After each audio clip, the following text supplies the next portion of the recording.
이제는 율법 외에 하나님의 한 의가 나타났으니 율법과 선지자들에게 증거를 받은 것이다. 곧 예수 그리스도를 믿음으로 말미암아 모든 믿는 자에게 미치는 하나님의 의인이 차별이 없느니라. 모든 사람이 죄를 범하였음에 하나님의 영광에 이르지 못하더니 그리스도 예수 안에 있는 속량으로 말미암아 하나님의 은혜로 값없이 의롭다 하심을 얻은 자 되었느니라. 이 예수를 하나님이 그의 피로써 믿음으로 말미암는 화목제물로 세우셨으니 이는 하나님께서 길이 참으시는 중에 전에 지은 죄를 간과하심으로 자기의 의로우심을 나타내려 하심이니 곧 이때에 자기의 의로우심을 나타내사 자기도 의로우시며 또한 예수 믿는 자를 의롭다 하려 하심이라. 그런즉 자랑할 데가 어디냐? 있을 수가 없느니라. 무슨 법으로냐? 행위로냐? 아니라 오직 믿음의 법으로니라. 그러므로 사람이 의롭다 하심을 얻는 것은 율법의 행위에 있지 않고 믿음으로 되는 줄 우리가 인정하노라. 하나님은 다만 유대인의 하나님이시냐? 또한 이방인 하나님은 아니시냐? 진실로 이방인 하나님도 되시느니라. 할례자도 믿음으로 말미암아 또한 무할례자도 믿음으로 말미암아 의롭다 하실 하나님은 한 분이시니라. 그런즉 우리가 믿음으로 말미암아 율법을 파기하느냐? 그럴 수 없느니라. 도리어 율법을 굳게 세우느니라. 지금 바울이 구원의 문제를 다룸에 있어서 가장 먼저 증명한 것이 뭐냐면 세상에 자기 의의를 이룬 사람은 아무도 없다는 거예요. 그런데 우리가 여기서 하나 확실히 해야 될 게 뭐냐면 왜 바울에게 있어서 의로움의 문제가 이렇게 중요하냐는 거예요. 이유가 뭐냐면 사람이 천국에 가려면 반드시 의의가 있어야 천국 가기 때문에 의로움이 없는 사람은 천국에 못 갑니다. 그런데 많은 분들이 오해하시는 게 믿음의 역할과 의로움의 역할을 혼동하시는 분들이 많아요. 여러분 우리에게 천국문을 연다고 할 때 여러분 우리는 믿음으로 천국 가는 게 아니에요. 누구를 불문하고 아주 공평하게 의로움이라는 이 한 가지 자격으로만 천국에 가는 거예요. 그러면 구원에 있어서 믿음의 역할은 뭐냐? 이건 설교의 후반부에서 정확히 구분해서 설명을 해드릴 거예요. 일단 우리가 먼저 나눌 것이 뭐냐면 누구를 불문하고 의롭지 않은 사람은 의로운 나라 천국에 못 간다는 거예요. 그래서 구약에서 처음 시도한 이 의를 이루는 방법이 뭐였냐면 인간 스스로 자기 의를 이룰 수 있는지를 본 거예요. 그런데 인간이 자기 의를 쌓는 데 있어서 처음 인간의 발목을 잡은 게 무지였어요. 여러분 하나님은 처음에 사람 스스로 할 수 있게끔 자유만 주고 지켜보셨습니다. 그런데 사람을 가만히 보니까 하나님과의 관계를 좋게 하고 싶은 마음의 소원도 있고 다들 천국 가고 싶어 해요. 그렇죠. 세상에 천국 가기 싫은 사람 누가 있어요? 다 가고 싶죠. 그런데 이상한 게 뭐냐? 인간이 얼마나 무지한지 천국은 가고 싶은데 그 길을 못 찾는 거예요. 그래서 성경이 인간을 묘사할 때 눈이 어두운 양이라고 비유하잖아요. 인간을 자연 상태 그대로 놔둬 보니까 길을 찾지 못하는 무지 때문에 100% 방황하더라는 거예요. 여러분 이 무지의 문제가 얼마나 심각한지 아십니까? 제가 얼마 전에 아버지와 대화를 하는데요.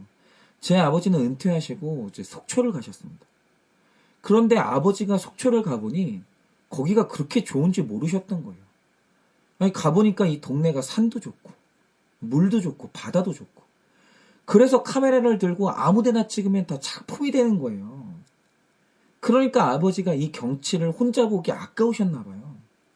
그래서 이제 바다에서 떠오르는 일출 사진을 찍어서 여러 사람한테 보내고 바다 사진이 너무 좋으면 그걸 찍어서 여러 사람한테 보내고 여러분 이렇게 보냈어요. 그런데 사진을 좋은 마음으로 보냈는데 의외의 결과를 맛보신 거예요. 그게 뭐냐면 아버지가 보낸 그 사진들을 보고 상처받는 사람들이 있더라는 거예요.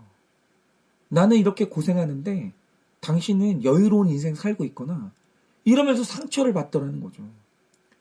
그런데 이 말씀을 하시면서 제 아버지가 해주시는 말씀이 뭐냐면 내가 보내는 이 좋은 사진이 누군가에게 상처가 될 줄은 몰랐다는 거예요. 여러분, 바로 이겁니다. 우리가 성경을 보면 회개해야 될 죄 중에 어떤 죄가 있는 줄 아세요? 부지 중에 짓는 죄가 있어요. 여러분, 몰라서 짓는 죄가 대부분인 거 아십니까? 여러분, 요셉이 아버지한테 사랑을 많이 받았어요. 여러분, 세상에 사랑이 제일 좋은 거죠. 그런데 내가 받는 사랑 때문에 형제들이 상처받는 걸 몰랐던 거예요. 그래서 죄를 지었어요. 여러분, 바로 이게 부지 중에 죄라는 말의 의미예요. 죄인 줄을 몰라서 짓는 죄가 너무 많은 거예요. 그래서 저는 이 부부 목장이 너무 중요한 이유가 뭐냐면, 제가 상담 프로그램을 보면 이 사이가 안 좋은 부부가 나와서 내가 왜 이렇게 됐는지 각자 이야기를 하거든요. 그럼 처음으로 이제 배우자가 상대의 말을 들어요. 그러면 대부분의 이 부부가 그 대화 끝에 하는 말이 뭔지 아십니까? 내가 했던 행동이 아내한테 이렇게 상처가 될 줄 몰랐대요. 처음 알았다는 거예요. 그리고 내가 했던 말이 남편 가슴에 그렇게 깊은 상처가 됐는지 몰랐다는 거예요. 여러분, 이 무지 때문에 부부 사이가 갈라지는 거예요. 그래서 대화가 그렇게 중요한 겁니다. 우리는 말을 안 해주면 모르는 무지가 있는 거예요. 여러분, 그래서 성경은 모르는 걸 죄라고 규정해요. 우리는 나도 모르는 사이에 이 죄를 쌓고 있는 거예요. 그래서 하나님이 무지한 인간들을 위해서 내놓으신 다음 방법이 뭡니까? 그래, 그러면 죄가 뭐고 의로움이 뭔지 율법을 정확히 알려주면 아는 대로 살겠지 하고 의가 뭔지 말해주는 율법을 준 거예요. 그런데 보세요. 내가 무지에서 벗어나 지식이 들어오면 지식이 나를 구원할까요? 내가 알면 아는 대로 살 수 있을까요? 여러분, 필립 얀시가 쓴 놀라운 하나님의 은혜라는 책이 있습니다. 거기를 보면 저자가 실제로 겪었던 사건 하나를 이야기해 주는데요. 이 필립 얀시가 어릴 때부터 친하게 지냈던 해럴드라는 형이 있었다고 해요. 그런데 이 형이 이 근본주의 기독교 신자라 이 교회가 조금이라도 자유분방하면 말씀에 맞지 않다고 교회를 떠나요. 그리고 교회에서 드럼이나 악기를 사용하면 세속화됐다고 하면서 또 교회를 떠나요. 늘 이러는 거예요. 그리고 신문하고 뉴스만 보면 이분이 늘 화를 내면서 비판하는데 미국이 점점 도덕적으로 타락해가고 있다고 하면서 화를 내고 입만 열면 미국을 비판하는 거예요. 그러다가 결국 결정한 게 뭐냐? 나는 도저히 이 타락한 나라에서 살 수 없다고 하면서 좀 더 성경적이고 도덕적인 나라로 이민을 추진한 거예요. 그리고 결국 남아공을 택해서 이민을 간 거예요. 그러니까 이분은 옳고 그름이 뭔지 정확히 아시는 거예요. 여튼 그래서 이민을 간 후에 둘이 쭉 못 보고 살았대요. 그러다가 오랜 후에 연락이 닿아서 이 필립 얀시가 해럴드 형을 보러 남아공을 가게 된 거예요. 그런데 가보니까 웬일인지 해럴드 형은 없고 이 가족들만 공항에 마중 나와 있는 거예요. 그래서 해럴드 형이 어디 갔냐고, 왜 안 나왔냐고 물어보니까 깜짝 놀란 얘기를 하는 거예요. 그게 뭐냐? 해럴드 형이 감옥에 갔다는 거예요. 그 도덕적인 사람이 감옥에 갔다는 거죠. 이유가 뭔가? 이유는 더 황당해요. 너무 도덕적이어서 이민까지 갔던 사람이 그동안 자기 집에서 포르노 센터를 운영하고 있었던 거예요. 그리고 남아공의 유명한 여자들에게 음란한 사진과 편지를 써서 보냈는데 그게 적발이 돼서 감옥에 가게 된 거예요. 여러분, 바로 이겁니다. 처음에 알아서 잘 하겠거니 하고 자유롭게 놔뒀더니 무지해서 죄를 짓는 거예요. 그래서 지식을 주면 지식이 이들을 구원하겠거니 하고 지식을 줘봤더니 이젠 알긴 아는데 아는 대로 살 능력이 없는 거예요. 그러니까 인간이 너무 약한 나머지 어떤 방법으로도 자기 의의를 쌓을 수가 없더라는 거예요. 그래서 그 긴 시절에 오랜 기다림 끝에 드디어 등장하는 단어가 뭡니까? 21절에 이제는이에요. 이제는. 인간이 스스로 의로워지길 방법도 알려주고 기다려도 봤어요. 그런데 이제는 그 방법으로는 안 된다는 게 결론이 나온 거예요. 그래서 기다린 끝에 이제는 안 되니까 하나님의 한 의가 나타났어요. 그러니까 이게 뭐냐? 이제는 구속사의 작동 방식이 달라졌는데 인간이 뭘 하는 방식에서 하나님이 일하시는 방식으로 대전환이 일어난 거예요. 그래서 오늘 말씀에 인간의 한 의가 아니라 하나님의 한 의가 나타나는데 말씀에 나타난 하나님의 한 의가 뭐냐라는 거예요. 여러분, 이 의가 굉장히 깊은 의미가 있어서 오늘은 이것이 의미하는 첫 번째 의미만 살펴볼 건데 본문이 말하는 우리를 구원하는 하나님의 한 의가 뭡니까? 21절, 25절을 보면 하나님께서 사람이 짓는 죄를 길이 참으시는 중에 인간이 지은 죄를 간과하셨다고 합니다. 그러니까 인간이 지는 죄를 길이 참아주시다가 그러면 결론이 심판으로 날 줄 알았는데 갑자기 이 결론이 용서로 난 거예요. 그런데 여기에서 문제가 뭐냐? 이 용서가 의롭냐라는 거예요. 여러분, 세상에 불의하고 불법적인 용서가 있다는 사실 아십니까? 예를 들면 이런 거죠. 지금 미국이 흑인들의 폭력 시위로 몸살을 앓고 있는데 지금 미국의 흑인들이 얼마나 분노했는지 사방을 불로 태우고 건물을 부수고 약탈을 하고 난리가 났더라고요.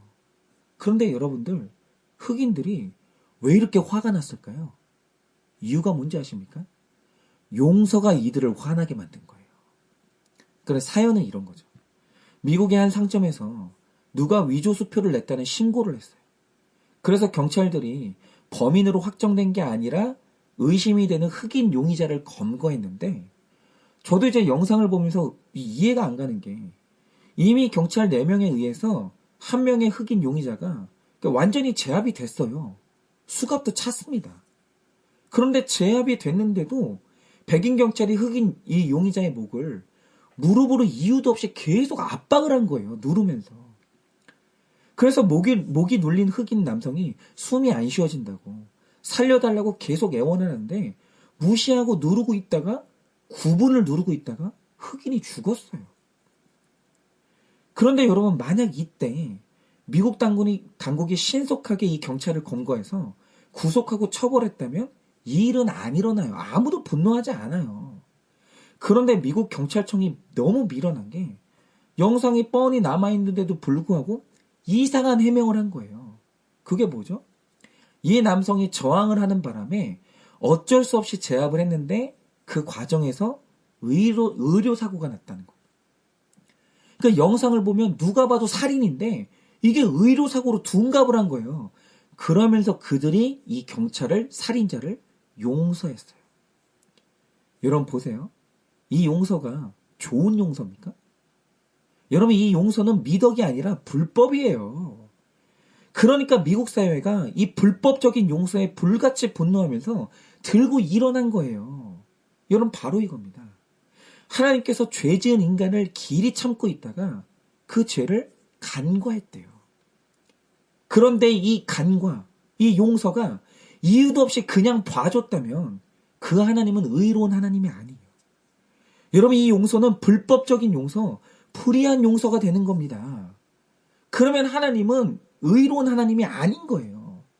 그런데 그런 일은 일어나지 않겠지만 이 흑인의 이 사망 사건에서 한 가지 조건을 달리해보자 이거죠.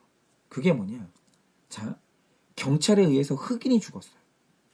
그러다 갑자기 다음날 트럼프 대통령이 기자회견을 한 거예요. 그리고 하는 말이 뭐냐?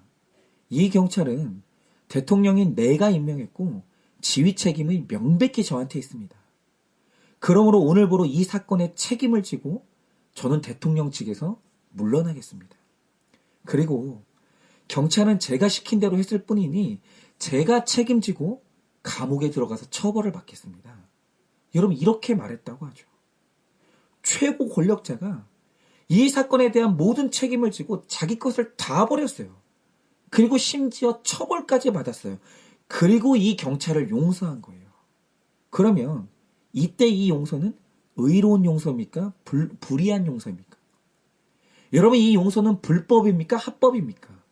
이때 이 용서는 의로운 용서가 되는 거예요. 왜요? 책임자가 처벌을 받았잖아요. 그러니까 25절을 보면 하나님이 죄인을 지옥에 보낸 게 아니라 용서하셨어요. 그런데 성경을 보면 이 용서에서 하나님의 의로움이 나타났다는 거예요. 왜요? 이 용서는 대가 없는 불법적인 용서가 아니라 창조주 아들 예수님이 죄인의 죄를 담당하기 위해서 하늘의 영광을 다 버렸어요. 보좌를 버리고 이 땅에 내려오셨어요. 그리고 인간이 당해야 될 죽음의 처벌을 다 받으신 거예요. 혼자서. 그러면 여러분 이때 이 용서는 불의한 용서입니까? 의로운 용서입니까? 이 용서는 불법입니까? 합법입니까? 여러분 이 용서는 의로운 용서라는 거예요. 이게 인간의 구원을 위해 나타난 새로운 의로움이라는 거죠. 인간이 할 수 없는 것을 하나님이 다 해주신 거예요.